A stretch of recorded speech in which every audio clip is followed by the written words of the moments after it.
What do I do if I don't have enough experience? What if I'm underqualified for a job? Well, first of all, you should have this mentality in mind when applying to jobs and apply to jobs that you feel you are underqualified for. If a job is asking you to do something that you already feel confident, then you should ask yourself, what am I going to learn in this job? Am I going to learn actually? Is this job going to put things on my resume that will make me get better and get a better position in the future? Or am I just going to do the same thing that I already know what to do or how to do it? Finally, you have to keep in mind that job postings are put in order to weed out the weak candidates. I have seen way too many of these created by non-technical people or just making jobs sound tougher than it really is to remove junior developers or engineers from applying. So ask yourself, is this job going to be tough? Good. Then that is what you want. That's what you should be doing. Do you feel confident you are very qualified for this job? Okay, then maybe you should push yourself and apply to a job that's more difficult than you think. Every application should be a long shot. If you're applying to something that you're 100% qualified for, where is your room to grow? So dream big. But in order to dream big, you might have a bit of a roadblock. What if you don't have enough experience? See, I don't love resumes and I don't think a lot of people do either. But sometimes without a resume, you cannot get an interview. And in order to have a good resume, you need to have something to put on it, like great experience. Here's the catch though. How can you have good experience if you're just getting started? It's like you have no hope if you're a beginner or if you don't have enough work experience because you're just out of school or you're changing careers. Well, not quite. As with everything, there's the regular way of doing things, then there's the smart way. You see, experience doesn't come just from working at another company. There are many ways that you can demonstrate experience without a past job. And here you'll find my favorite ways to show and prove you can get the job done. You won't have to do every single one of them, but 2 out of 4 of these, or even better, 3 out of 4, will be great at showcasing on your resume and make you stand out. So let's go in order and see how we can do this. The first one is GitHub. GitHub is a great way to demonstrate that you actually code, that you've built projects. The number one thing you can do is to start making commits and making sure that you have a good history of things that you've done. And by the way, if you're wondering how I got this cat picture in here, I'll show you a little trick in the next exercise to make your contribution look a little bit nicer and busier in case you're just getting started and you don't have a good past history. Another way to improve your GitHub profile or to just add more experience is contributing and participating in open source projects. For example, I've created a Zero to Mastery organization where we have a ton of open source projects by the community that you can contribute to. And they're made specifically for you to mess up, make mistakes. Nobody's going to yell at you. These are just fun projects that are open source that you can contribute to. And you can do as much or as little as you want, but this will improve your experience in contributing to open source projects, and it's something you can add to your resumes. Now, contributing to open source projects, recruiters love seeing this because this demonstrates that you can work with others and also with something like GitHub and version control. All right, let's look at the next one. The next one is website. If you're especially a full stack or a front-end developer or even a designer, you should have your own website where you can showcase your skills. This, again, is something you can speak about in your interview and about how you built the website, or it gives you a good way to talk about your past projects. Now, you're asking yourself, Andre, am I going to have to build a whole new website and waste a bunch of time? Well, not really. Let me show you a couple of tricks. You see, you don't need to build your own website from scratch. There's a ton of free templates like Creative Tim here that just gives you a nice template for you to use and fill in with your information. We can also look at this one. And again, free templates that you can use. I especially like the mountain template. And you can see that, yeah, I mean, you can customize this to your own and make it look professional. And it's already designed nicely and also customized for different experiences, such as mobile, tablet. And in a day, you can have your own website. And just to show you how you shouldn't really spend too much time on your own website, one of my favorite people to follow is Kevin Kelly. He is very, very popular among the tech community, and he's just a overall really smart thinker. And you can see his website over here. It's very simple. Nothing exaggerated, very, very clean but small, very basic layout. And this is to show you that you don't need some crazy animations, make it all flashy to stand out. As long as you have a personal website, it just shows that you actually spend time building it and doing something that most people wouldn't do. Another thing that I want to show you is, for example, the job board that we have for all of my students. And this is, again, another open source project that the community built. If we just search through, let's say, Toronto developers here, and we go to Christine Aki, I hope I'm saying the last name right, you can see how simple yet beautiful her portfolio is. If we go to About Me, just a nice little bio with links to her profile. If we go to projects, we see some of their projects. And this is something that she can put on her resume and immediately stand out from the crowd. And it also gives her an opportunity to list projects that she can talk about when she gets to an interview. All right, let's look at the next topic. 1 to 2 big projects. Now, you can't really fake experience. If you've never built anything beyond a to-do list or a Hello World app, you simply will not be able to get very good jobs.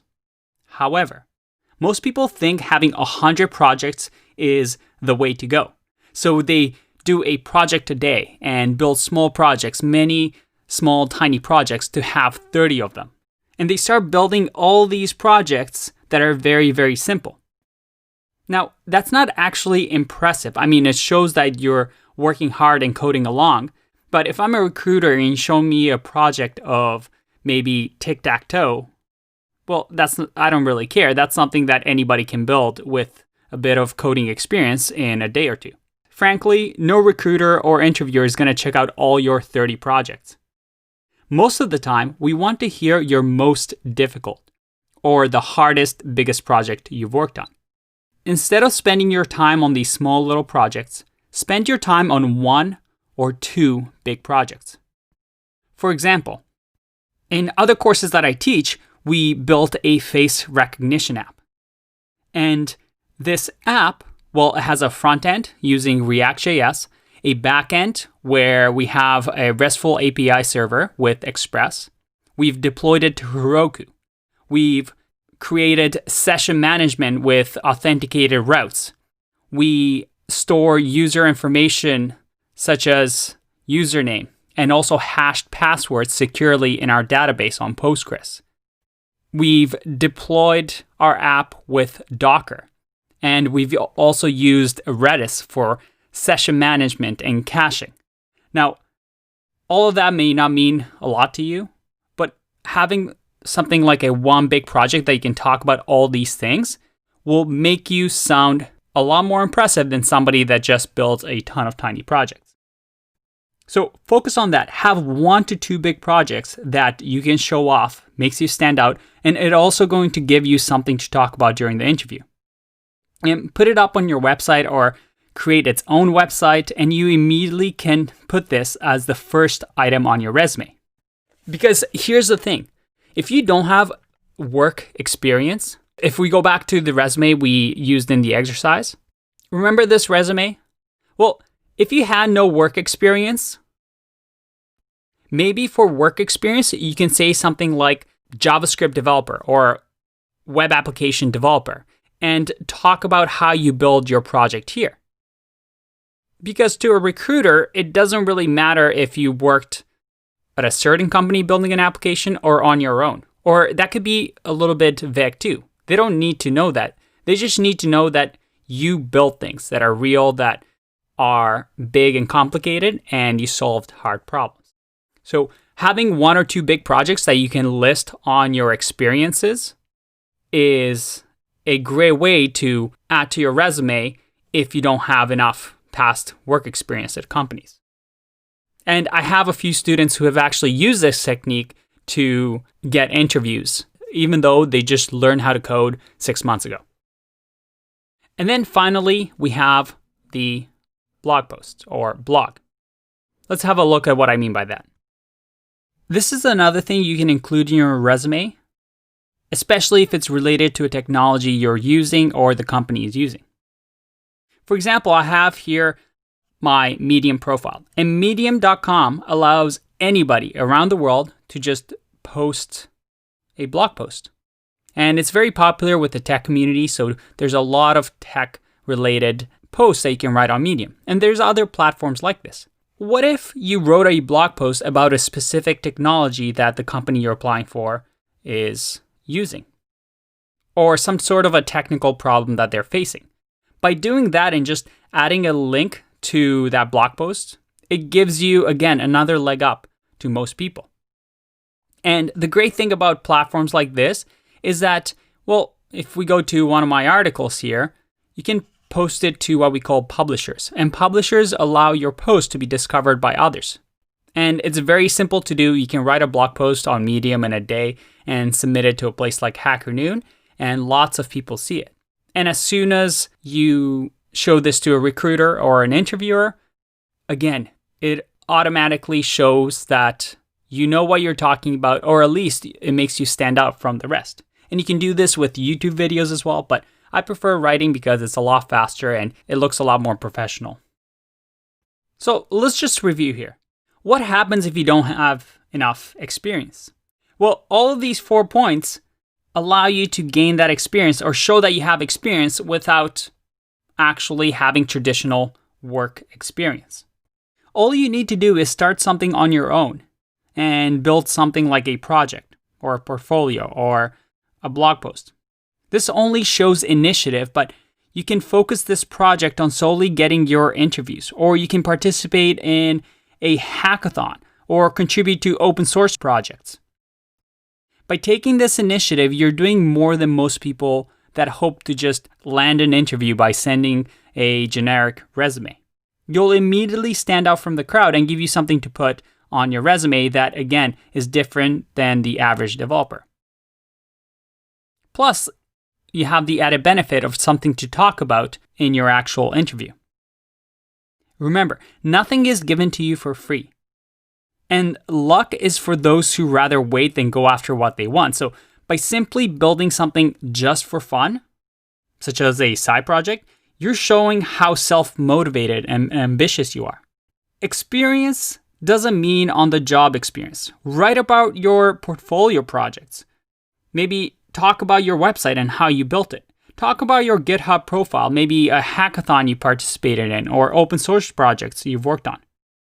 Write a blog post on a specific technology that the company you're applying to is using. All of them answer this question: do you have experience? Finally, there are many things that you can add that are not developer related, but can make you a great employee. For example, did you work as an instructor at a camp? Well, you can now add ability to manage people and communicate well with others. Any skill that is related to getting the job done can be included. Also, if you have only had 6 months of coding experience, don't show that on the resume. That doesn't mean to lie, but to hide that information. Because a recruiter only glances at your resume. They won't care if you're the best developer in the world if they just see 6 months experience. That's too risky for them. Your resume will most likely be discarded no matter how good of a developer you are. So remember, resumes are only good to get your foot in the door. By tweaking your resume to show that you have experience so that the recruiters thinks, oh, interviewing this person is low risk because they know what they're talking about, is a good way of doing it. Do you have past experience? Have you made good decisions in the past? And have you worked on a challenging problem and solved them? If you're able to answer yes to that, well then, a recruiter is most likely going to ask you for an interview. I'll see you in the next video. Bye-bye.